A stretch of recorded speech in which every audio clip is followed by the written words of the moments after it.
കൊച്ചുപുരക്കലൊരപ്പൂപ്പൻ പിച്ചക്കാരനൊരപ്പൂപ്പൻ പിച്ചക്കുൾ നാൾ പോയപ്പോൾ പച്ചരി കിട്ടിയിട്ടുണ്ടായി പച്ചരിയും കൊണ്ടപ്പൂപ്പൻ കൊച്ചുപുരക്കൽ ചെന്നപ്പോൾ അമ്മൂമ്മക്കൊരു കൊതി തോന്നി അപ്പം തിന്നാൻ കൊതി തോന്നി പച്ചരി വേഗം കുത്തിയിട്ട് ശർക്കര ചേർത്ത് കലക്കിയിട്ട് ചൂട്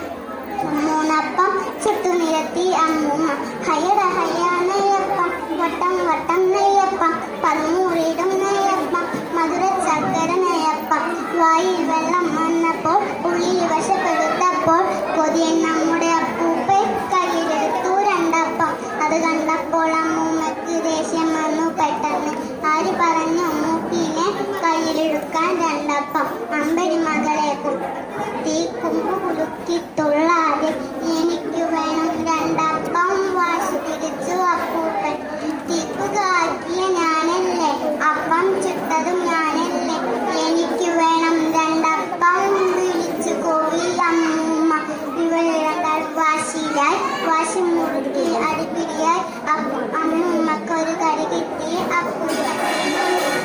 അടിയും പിടിയും കൊണ്ടപ്പോൾ അടിപിടി മൂത്തപ്പോൾ നല്ലൊരു പോവൈ കണ്ടെത്തിയില്ലേ നമ്മുടെ അപ്പൂപ്പൻ ഒത്തിരി നേരം രണ്ടാൾക്കും കൊത്തിയിരിക്കാൻ മിണ്ടാതെ ആദ്യം മിണ്ടാൽ കൊറ്റപ്പം മറ്റേയാൾ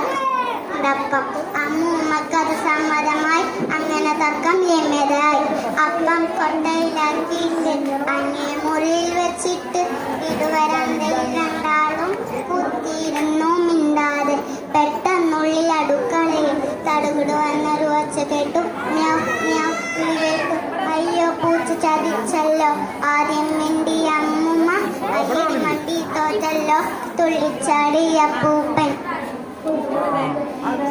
ഇവര് രണ്ടാൾ ഓടിച്ചാടി ചെന്നപ്പോൾ കുട്ട മറിഞ്ഞു കിടപ്പുണ്ട് കുട്ട ഒഴിഞ്ഞു കിടപ്പുണ്ട് ഉണ്ട കണ്ണും വെച്ചിട്ട് ചുണ്ടും നക്കി ഉണഞ്ഞിട്ട് ജനലും ചാടി മറിഞ്ഞല്ലോ കള്ളിപ്പൂച്ച കരിപ്പൂച്ച ഒഴിഞ്ഞ കുട്ടയിൽ നോക്കിയിട്ട് ഒട്ടിയ വയറും തടവിയിട്ട് മെല്ലെ നടന്നു രണ്ടാളും പായ വിരിച്ചു കിടപ്പാനായി പാവമുണ്ട് അപ്പൂപ്പൻ അമ്മൂമ്മയെ വയക്കിടുകൊണ്ടായിരിക്കും ഇങ്ങനെ സംഭവിച്ചത്